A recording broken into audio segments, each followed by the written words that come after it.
마가복음 11장 22절에서 23절까지 함께 읽겠습니다. 예수께서 그들에게 대답하여 이르시되 하나님을 믿으라. 내가 진실로 너희에게 이르노니 누구든지 이 산들을 들려 바다에 던져지라 하며 그 말하는 것이 이루어질 줄 믿고 마음에 의심하지 아니하면 그대로 되리라. 아멘.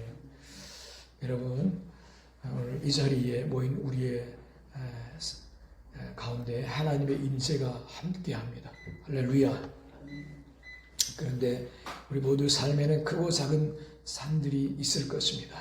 어떤 분에게는 취업이라는 높은 산일 수 있고, 어떤 분에게는 가정의 문제라는 험준한 산일 수 있으며, 또 어떤 분에게는 건강이나 관계의 어려움이라는 산일 수 있습니다. 우리는 그 산 앞에서 때로 작아지고 때로는 그 산을 옮길 수만 있다면 얼마나 좋을까 생각하곤 합니다.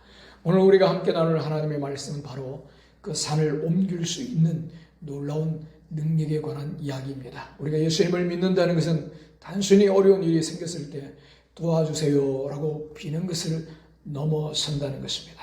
그것은 하나님께서 우리 안에 심어두신 엄청난 잠재력, 즉 믿음의 능력을 사용하는 삶으로의 초대입니다. 오늘 말씀을 통해 우리 마음과 입에 주어진 권세를 깨닫고 삶의 모든 산을 옮기는 믿음의 용사들로 서게 되기를 주의 이름으로 축원합니다. 오늘 본문 말씀인 마가복음 11장 22절은 이렇게 기록합니다. 같이 한번 보겠습니다. 예수께서 그들에게 대답하여 이르시되 하나님을 믿으라.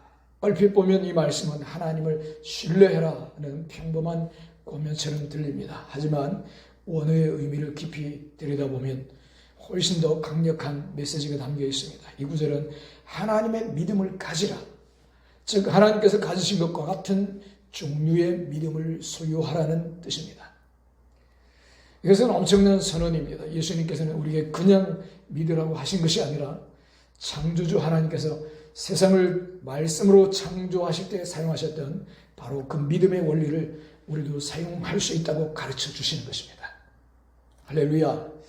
성경의 첫 장을 보면요, 창세기 1장에서 하나님께서는 세상을 어떻게 창조하셨습니까?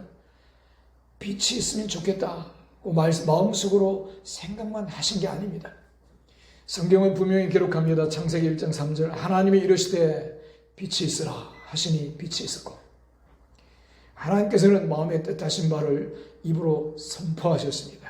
그리고 그 말씀이 곧 현실이 되었습니다. 이것이 바로 하나님의 믿음이 작동하는 방식입니다.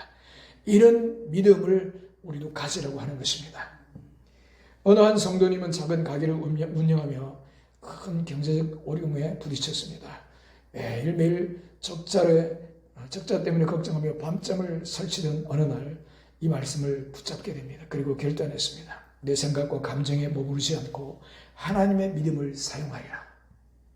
그날부터 그는 가게 문을 열 때마다 이렇게 선포하기 시작했습니다. 이 가게는 하나님께서 복 주시는 가게다. 하나님께서 필요한 손님들을 보내주신다. 나는 부족하지 않다. 나는 모든 것을 할 수 있다. 처음에는 어색하고 믿어지지 않았지만 계속해서 선포하자 그의 마음이 변하기 시작했습니다. 염려 대신 평안이 찾아왔고 손님을 대하는 태도도 달라졌습니다. 놀랍게도 몇 달 후부터 가게의 매출이 눈에 띄게 오르기 시작했고 지금은 그 지역에서 가장 사랑받는 가게 중 하나가 되었습니다. 하나님의 믿음을 가졌을 때 그의 현실이 변하기 시작한 것입니다. 자, 그렇다면 이 하나님의 믿음은 구체적으로 어떻게 작동하는 것일까요? 예수님께서는 이어서 그 비밀을 명확하게 설명해 주십니다. 23절 말씀을 다 함께 읽어보겠습니다. 내가 진실로 너에게 이르노니 누구든지 이 산들을 들려 바다에 던져지라 하며 그 말하는 것이 이루어질 줄 믿고 마음에 의심하지 아니하면 그대로 되리라. 아멘. 놀랍지 않습니까? 예수님께서는 여기서 두 가지 핵심 요소를 강조하십니다. 바로 우리의 마음과 우리의 입입니다. 마치 새가 두 날개로 하늘을 날듯이 우리의 믿음도 마음이라는 날개와 입이라는 날개가 함께 움직일 때 비로소 역사하기 시작합니다. 두 날개가 필요한 것입니다. 마음과 입. 이 원리는 우리의 구원에서도 동일하게 적용됩니다. 로마서 10장 10절은 이렇게 증언합니다. 사람이 마음으로 믿어 의에 이르고 입으로 시인하여 구원에 이르느니라. 우리가 예수님을 마음에 믿는 것에서 그치지 않고 예수님은 나의 구주이십니다 라고 입으로 고백할 때 구원의 능력이 우리 삶에 온전히 나타나는 것입니다. 믿음은 반드시 입의 고백, 즉 선포를 통해 완성됩니다. 여러분, 이것은 골리앗과 다윗, 이것은 세상 사람들도 많이 인용합니다. 골리앗 앞에 선 소년 다윗을 떠올려 보십시오. 모든 이스라엘 군대가 거인 골리앗의 외모와 위협적인 그 모습을 보고 두려움에 떨었습니다. 골리앗이 위협하는 말을 했습니다. 세상도 말을 가지고 우리를 짓누르려고 합니다. 그러나 다윗의 마음에는 다른 것이 있었습니다. 하나님은 어떤 것보다 크시다는 믿음이 있었습니다. 그리고 그는 그 믿음을 입으로 선포했습니다. 사무엘상 17장 45절에 이렇게 말합니다. 나는 칼과 창과 단창으로 내게 나아오거니와 나는 만군의 여호와의 이름 곧 네가 모욕하는 이스라엘 군대의 하나님의 이름으로 네게 나아가노라. 할렐루야. 다윗은 자신의 믿음을 입으로 선포함으로 승리를 현실로 가져왔습니다. 한 성도님이 암 진단을 받았습니다. 의사의 진단서와 주변의 걱정스러운 말들은 거대한 산처럼 그를 짓눌렀습니다. 처음에는 절망했지만 그는 하나님의 말씀을 붙들기로 했습니다. 하나님은 나의 치료자이시다라는 말씀을 마음에 믿었습니다. 그리고 매일 아침 거울을 보며 아픈 부위에 손을 얹고 이렇게 선포했습니다. 예수 그리스도의 이름으로 명하노니 암세포는 죽고 내 몸의 모든 세포는 정상으로 회복될지어다. 나는 예수님의 채찍에 맞음으로 나음을 입었다. 감정은 무거웠고 몸은 아팠지만 그는 감정이 아닌 하나님의 말씀을 자신의 현실로 선포했습니다. 수개월이 지나 그는 놀랍게도 완치 판정을 받았습니다. 마음의 믿음과 입의 선포가 기적을 만들어낸 것입니다. 할렐루야.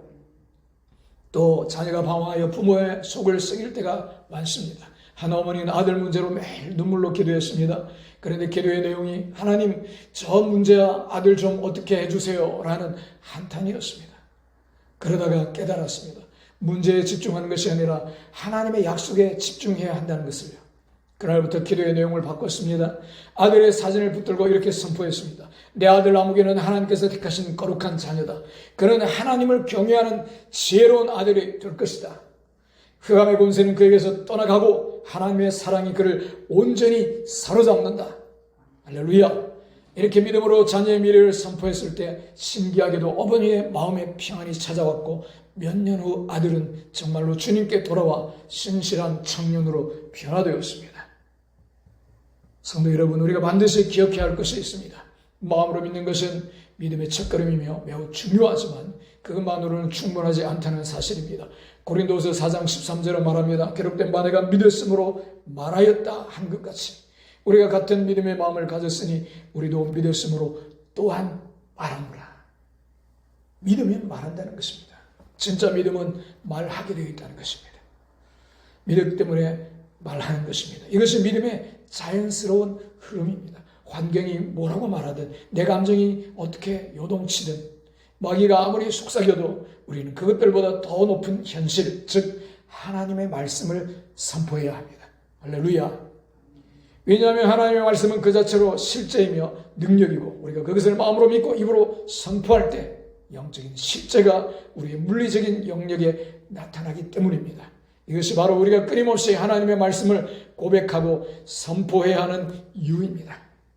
여러분, 가나안 땅을 정탐했던 12명의 정탐꾼을 보십시오. 10명은 눈에 보이는 거인과 견고한 성벽 환경을 보고 돌아와서 우리는 그들에 비하면 메뚜기와 같다고 불신을 말하며 퍼뜨렸습니다. 그러나 여호수아와 갈렙은 똑같은 것을 보았지만 그들의 마음에는 하나님의 약속이 있었습니다. 그래서 그들은 담대히 외쳤습니다. 그들은 우리의 먹이라. 그들의 보호자는 그들에게서 떠났고 여호와는 우리와 함께 하시느니라. 그들은 믿음으로 선포했고 결국 그 믿음의 고백대로 가나안 땅을 차지했습니다. 취업 준비로 불안해하는 한 청년이 있었습니다. 계속되는 서류 탈락과 면접 실패에 자신감이 바닥까지 떨어졌습니다. 그는 예레미야 29장 11절 너희를 향한 나의 생각을 내가 아나니 평안이요 재앙이 아니니라. 너희에게 미래와 희망을 주는 것이니라 하는 말씀을 붙잡았습니다. 그리고 매일 아침 거울을 보며 자신의 눈을 보고 선포했습니다. 하나님은 나를 향한 완벽한 계획을 가지고 계신다. 나에게는 희망찬 미래가 있다. 하나님께서 예비하신 최고의 직장이 나를 기다리고 있다.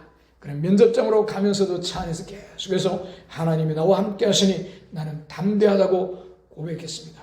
그의 고백은 불안을 몰아내고 면접관 앞에서 그를 당당하게 만들었고 마침내 그는 꿈에 그리던 회사에 합격할 수 있었습니다. 할렐루야.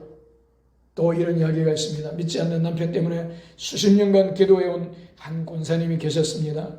늘 저 완고한 사람이라고 생각하며 기도했지만 어느 날부터 남편을 향한 자신의 입술의 고백을 바꾸기로 결심했습니다.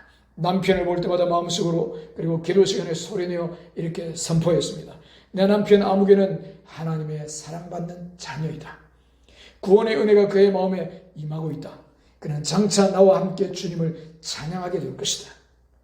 남편을 비난하거나 정죄하는 대신 하나님의 사랑으로 섬기고 그의 구원을 믿음으로 선포했습니다. 몇 년 후 그 누구도 예상치 못했던 남편이 스스로 교회에 나오기 시작했고 그리고 그 후에 누구보다 뜨겁게 신앙생활을 하는 장로님이 되셨습니다.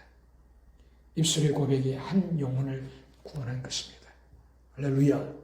사랑하는 성도 여러분, 오늘 말씀을 정리합니다. 하나님께서는 우리에게 당신과 같은 종류의 믿음, 즉 세상을 창조하신 믿음을 주셨습니다. 그리고 그 믿음은 마음의 믿음과 입술의 선포라는 두 날개로 날아오릅니다. 우리의 마음속에 있는 하나님의 약속은 진리이며 실제입니다. 그러나 그것이 우리 삶에 나타나기 위해서는 반드시 우리의 입술을 통해 선포되어야 합니다. 우리의 고백은 영적인 실제를 이 땅에 끌어오는 통로입니다. 이제 여러분의 삶에 있는 산이 무엇이든 상관없습니다. 더 이상 그 산의 크기에 압도당하지 마십시오. 오늘부터 하나님의 말씀을 여러분의 무기로 삼으십시오. 이번 한 주 여러분의 삶에서 가장 큰 산은 무엇입니까? 직장 문제입니까? 가정의 어려움입니까? 아니면 믿지 않는 가족의 구원 문제입니까? 그 문제를 향해 오늘 배운 대로 하나님의 약속을 선포해 보십시오. 염려의 마을이 나오려고 할 때 의식적으로 믿음의 말로 바꾸십시오. 나는 할 수 없다가 아니라 내게 능력 주시는 자 안에서 내가 모든 것을 할 수 있느니라 선포하십시오. 이 문제는 해결할 수 없다가 아니라 하나님께는 불가능이 없다고 선포하십시오. 우리의 마음이 믿고 우리의 입이 선포할 때 하나님께서 일하기 시작하십니다. 막혔던 길이 열리고 닫혔던 문이 열리며 불가능해 보였던 산이 움직여 바다에 던져지는 역사를 목도하게 될 것입니다. 이 믿음의 권세를 사용하여 날마다 승리하는 저와 여러분이 되시기를 주의 이름으로 축원합니다. 축원합니다.